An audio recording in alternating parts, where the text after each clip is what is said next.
Shalom Havrim, and hello friends. Good to see you on this Sunday morning or whenever it is you are watching. The other day I was up in my office working on my sermon. I like to run through it a few times before I record things, so just doing what I do. And my children were home and they heard me. So they come up to my office and they say, "Dad, who are you talking to?" And they notice I'm not on my phone. "Dad, you're not even talking into your phone. Who are you talking to? Are you talking to yourself? Dad, what's going on up here?" All the questions. "Dad, what's going on? We heard you talking all the way downstairs." And I explained to them, "Children, I'm simply practicing what I preach." Yeah, I know that one's my father-in-law's joke. He likes that one. Pretty good joke. All right, practice what you preach. If you're like me, you've had some extra time during this pandemic to do some exercise, and I've taken on the practice of running a couple times a week, probably about 5 times a week. I'm trying to get out there, do something physical, running, walking, whatever that might be. Sometimes it's a walk to the donut store. I know that's kind of offsetting, but it's exercise. It counts. But one of the routes that I usually take goes up a hill just behind our house. And it's a pretty steep hill, but it's a nice place to run. The hill's good for exercise, but it's also a quiet neighborhood. There's very little traffic. I don't have to worry about cars coming through there. It's just houses lining this big hill right in our backyard. So I'll run this route probably twice a week. It's good for the old ticker, right? Now I sound like an old man. Anyways, it's good exercise. I run this route. So everything else is very quiet. The only thing I can hear is myself panting as I go up this hill. And there's this lovely house that sits up on the right side. And they have on this brick house, they have this nice sign. It's one of those metal cut signs, and it just says really large by their front door, it says, "Welcome." So I really like the way that house looks. It's a very inviting atmosphere. I feel very welcome when I see that. The problem is, as I get close to that house, regardless of which side of the road I'm running on, whenever I get within probably 100 feet or so, all at once, the dogs find me. And usually they're inside. Sometimes they're outside in the yard. They're not able to come into the street. But whenever I come within 100 feet, two very large dogs start barking. And I'm going to do my best impression. They come to the door, come to the windows, come to the gate, and they go, and it's not until I'm well past the house that they stop barking. Of course, it's funny, then I turn around and run back down the hill, and when I get to within 100 feet of the house, it happens again. And sometimes I run that hill multiple times just for the exercise, and it's an awkward kind of thing, because every time I go by, those two large dogs greet me in such a way. So I find it strange. It's funny that this house, it's got this lovely, welcoming kind of message going on here. On the outside, everything feels welcoming. Even the sign says, "Welcome." But my experiences don't match the message that they're trying to put out there. I feel anything but welcome. I'm not going to approach the house and say, "Hey, just passing through and wanted to get to know you."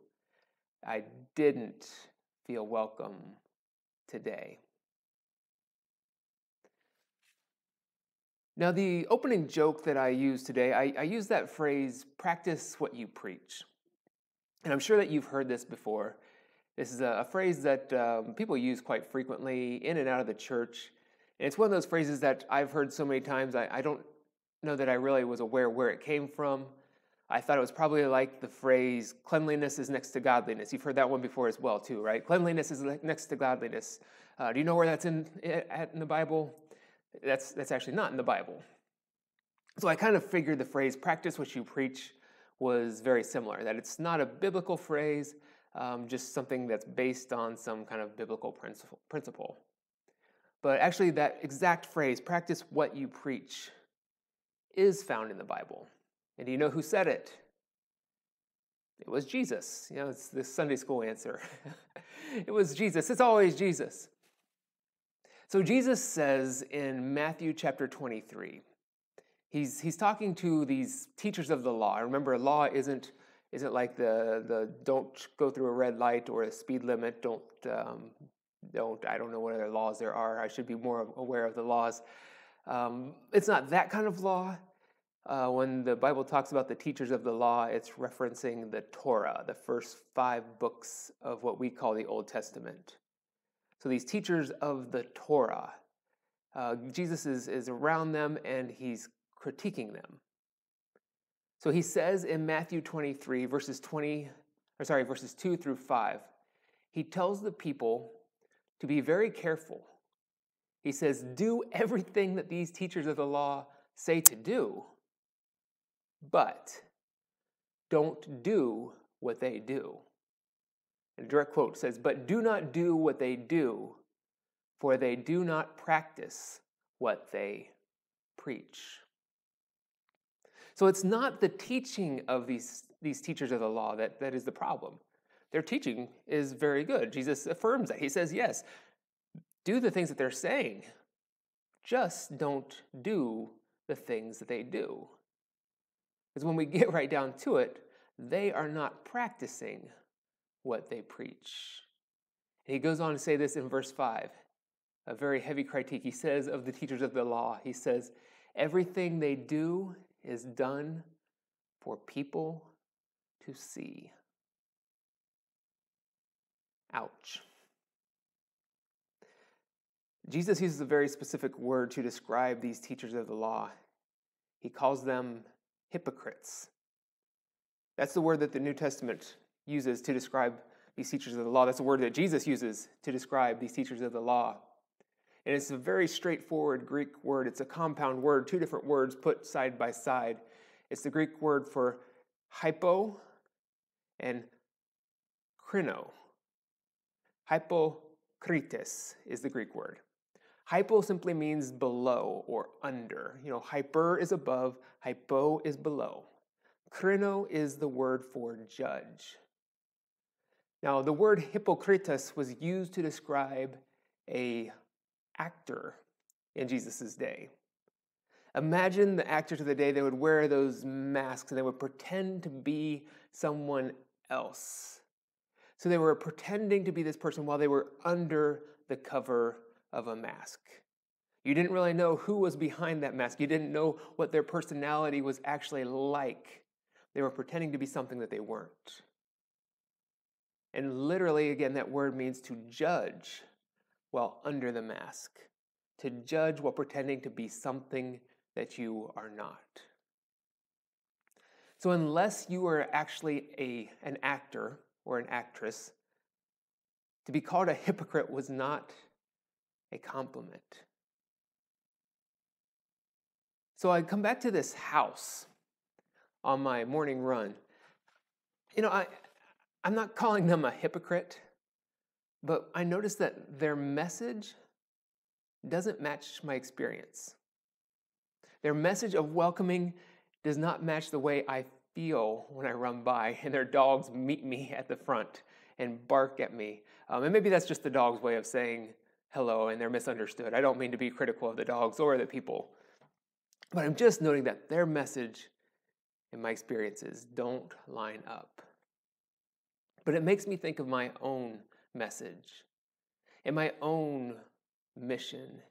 And I wonder, do other people's experiences of me match up with what I'm saying?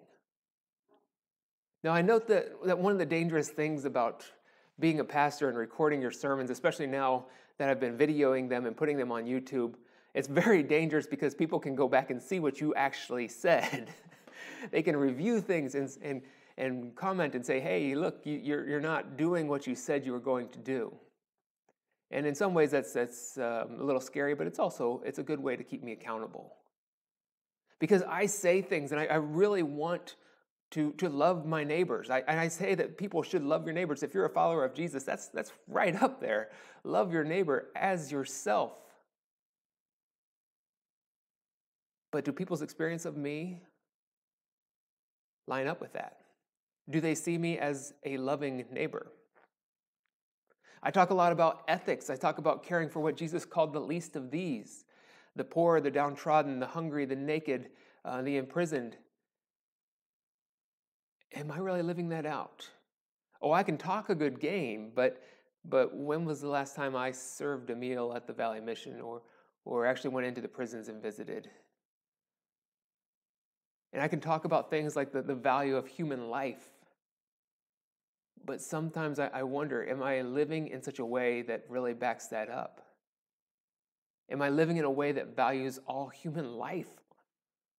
Or am I dismissing some people, giving them less value for whatever reason that might be?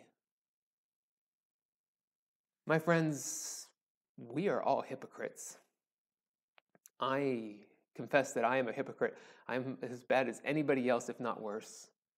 We all hide under these masks, and we try to pretend to be people who we really aren't. And I think that sometimes social media only makes that worse because we can put forth this image of who we want to be.